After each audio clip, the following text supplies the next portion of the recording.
पूरा देश कहता है कि डॉक्टर बाबा साहब भीमराव अंबेडकर ने संविधान लिखा, जबकि संविधान सभा के अध्यक्ष डॉक्टर राजेंद्र प्रसाद जी थे। कुल 389 सदस्य, 13 समितियां और उनमें से केवल एक समिति के 7वें सदस्य ने ही संविधान बनाया, तो फिर अन्य 388 सदस्यों ने 2 वर्ष 11 महीने 18 दिन तक क्या किया? संपूर्ण ऐतिहासिक विश्लेषण जानने के लिए वीडियो को अंत तक जरूर देखें।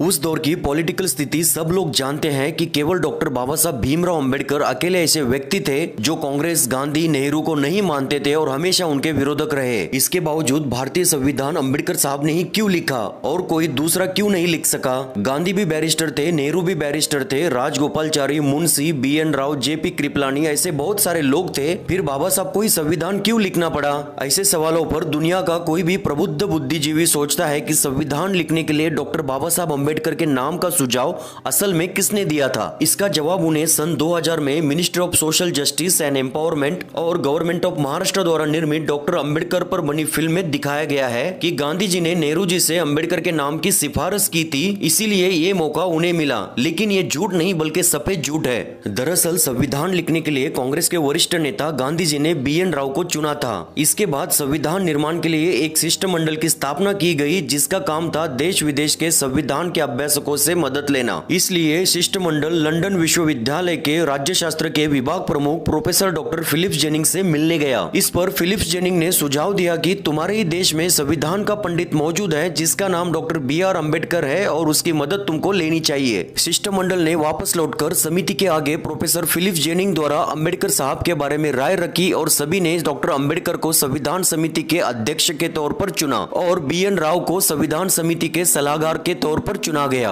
ब्रिटिश प्रोफेसर डॉक्टर जेनिंग आखिर डॉक्टर बाबा साहब अंबेडकर से इतना प्रभावित क्यों थे? ऐसा होने में 3 बातों का महत्वपूर्ण योगदान मुझे लगता है। पहला कारण है अंबेडकर साहब की शैक्षणिक योग्यता। MA, MSc, PhD, DSc और बार एट लॉ जैसी डिग्रियों के कारण उन्हें एक असाधारण भारतीय की पहचान मिली थी और उस दौर में उनके समान कोई और इंटेलेक्चुअल भारतीय नहीं था। दूसरा कारण है 1935 में बना गवर्नमेंट ऑफ इंडिया एक्ट, जिसके लिए 3 राउंड टेबल कॉन्फ्रेंस हुई थी। उसमें बाबा साहब ने जो व्यूज और सुझाव दिए थे उसका 50% amendment government of India act 1935 में लागू हुआ था। इस प्रकार पूरे देश और दुनिया में उनकी एक अलग पोजीशन थी और भारत में तो उनके समान कोई और नहीं था। और तीसरा कारण यह है कि डॉक्टर बाबा साहब अंबेडकर का फेडरेशन वर्सेस फ्रीडम इस विषय पर दिया गया भाषण, जिसके कारण उन्हें विश्व में एक नई विचारधारा के जनक के रूप में पहचान मिली थी। इससे यह साबित होता है कि उस समय बाबा साहब से बड़ा कॉन्स्टिट्यूशनल एक्सपर्ट और कॉन्स्टिट्यूशनल फिलोसोफर दुनिया में कोई नहीं था। भारतीय संविधान निर्माण के इतिहास से पता चलता है कि संविधान निर्माण एक पेचीदा कार्य था। अंग्रेज भारतीयों को संविधान निर्माण के लिए बार बार चुनौती दे रहे थे कि तुम संविधान बनाओ, हम तुम्हें सत्ता सौंप देंगे। भारत को संविधान बनाने के लिए 3 मौके मिले थे। पहला मौका 1927 में मिला था, जब लॉर्ड बर्कनहेड ने भारतीयों को चुनौती दी थी और वह चुनौती स्वीकार कर ली गई। संविधान बनाने के लिए एक कमेटी बनाई गई, संविधान बनकर सामने आया, पर भारतीयों ने उसे स्वीकार ही नहीं किया। दूसरा मौका 1930 में मिला था, जब भारतीय गोलमेज सम्मेलन में एकत्रित हुए थे। वहां फिर से भारतीय अपनी भूमिका में पूर्णतः असफल रहे और संविधान नहीं लिख सके। तीसरा प्रयास सप्रू कमेटी ने किया था, पर कमेटी ये कार्य नहीं कर सकी। इस कथन से एक सरल प्रश्न उपस्थित होता है कि क्या संविधान निर्माण की योग्यता किसी भारतीय में नहीं थी?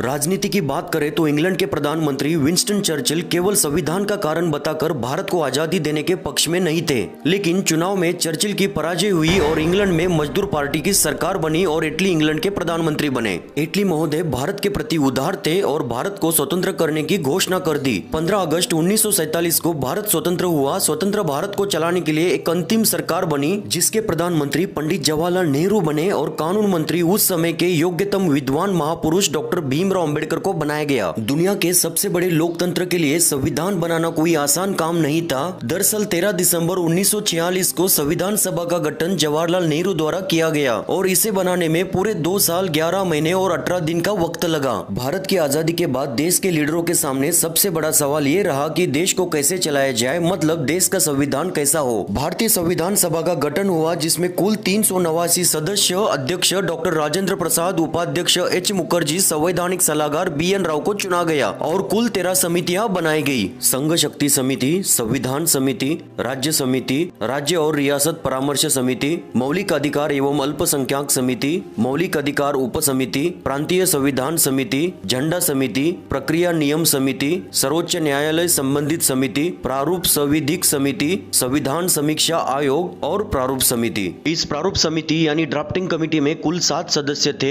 एन गोपाल स्वामी अयंगर, अल्लादी कृष्ण स्वामी अय्यर, कन्हैयालाल माणिकलाल मिंसी, BL मित्र, DP खेतान, सैयद मोहम्मद सादुल्ला और डॉक्टर अंबेडकर इस समिति के अध्यक्ष थे। आजादी से पहले संविधान सभा में कुल 389 सदस्य थे। 15 अगस्त 1947 के बाद 289 सदस्य रह गए। संविधान सभा की पहली बैठक में 200 से भी कम सदस्य शामिल हुए। भीमराव अंबेडकर को संविधान का निर्माता क्यों कहा जाता है, जबकि वह सिर्फ प्रारूप समिति के अध्यक्ष थे? जी हाँ, यह सत्य है कि वे भारतीय संविधान के निर्माता है, न कि केवल इसके प्रारूप समिति के मात्र अध्यक्ष। वह इसीलिए कि वे प्रारूप समिति के अध्यक्ष तो थी ही, पर समय के अंतराल में समिति के अन्य सदस्यों का सहयोग धीरे धीरे नगण्य होता गया। BL मित्र ने समिति से इस्तीफा दे दिया और DP खेतान की मृत्यु हुई। बाद में उनकी जगह N माधवराव और TT कृष्णाचार्य को सदस्य बनाया गया, लेकिन दोनों ने अपनी अनुपलब्धता जाहिर की। N गोपाल स्वामी अयंगर 1943 तक जम्मू कश्मीर के प्रधानमंत्री थे। अयंगर ही थे जिन्होंने अनुच्छेद 370 के तहत जम्मू कश्मीर को विशेष दर्जा देने का काम किया था। अयंगर भारत की आजादी के बाद ज्यादातर कश्मीर से संबंधित मामलों में व्यस्त रहे। सैयद मोहम्मद सदुल्ला बीमार रहे और मुंशी जी को हैदराबाद की रियासत में भारतीय दूत के तौर पर नियुक्त किया गया था। इस प्रकार सारा का सारा कार्य बाबा साहब को खुद ही करना पड़ा। वे चाहते थे कि दी गई समय सीमा में इस महत्वपूर्ण काम को पूरा कर सके और इस प्रकार बाबा साहब ने भारत जैसे विशाल देश के संविधान की रचना की, वह भी इसके निर्माता के स्वरूप में। 9 दिसंबर 1946 को प्रथम बैठक हुई थी और 26 नवंबर 1949 को संविधान तैयार हुआ। संविधान निर्माण के लिए 2 वर्ष 11 महीने 18 दिन लगे, जिसके बाद 24 जनवरी 1950 को 284 सदस्यों ने इस पर हस्ताक्षर किए। इसके बाद 26 जनवरी 1950 को हमारा संविधान देश भर में लागू हो गया। देश भर में संविधान के लागू होते ही संविधान सभा को भंग कर दिया गया। इससे यह मालूम होता है कि बाबा साहब दुनिया के सबसे बड़े कॉन्स्टिट्यूशनल एक्सपर्ट थे। संविधान सभा के प्रारूप समिति के सदस्य TT कृष्णाचार्य ने अपने भाषण में कहा, अध्यक्ष महोदय, मैं सदन के उन लोगों में से हूं जिन्होंने डॉक्टर बाबा साहब अम्बेडकर जी के बात को बहुत ध्यान से सुना है। मैं इस संविधान की ड्राफ्टिंग में जुटे काम और उत्साह के बारे में जानता हूं। संविधान का मसौदा तैयार करने के लिए चुने गए 7 सदस्यों में से एक ने इस्तीफा दे दिया, एक की मृत्यु हो गई, एक संयुक्त राष्ट्र अमेरिका के लिए रवाना हो गए, एक शाही राज्य के अपने काम में व्यस्त रहे, एक या 2 लोग स्वास्थ्य के कारण दिल्ली से दूर रहे और डॉक्टर अंबेडकर एकमात्र ऐसी व्यक्ति हैं जिन्हें संविधान निर्माण का संपूर्ण श्रेय जाता है। भारत के पहले राष्ट्रपति डॉक्टर राजेंद्र प्रसाद ने डॉक्टर बाबा साहब अम्बेडकर द्वारा संविधान निर्माण में प्रदान की गई सेवाओं की सराहना करते हुए कहा, मैंने राष्ट्रपति पद के तौर पर दैनिक गतिविधियों को नजदीक से देखा है, इसीलिए मैं दूसरों की तुलना में अधिक प्रशंसा करता हूँ, विशेष रूप से डॉक्टर भीमराव अम्बेडकर की।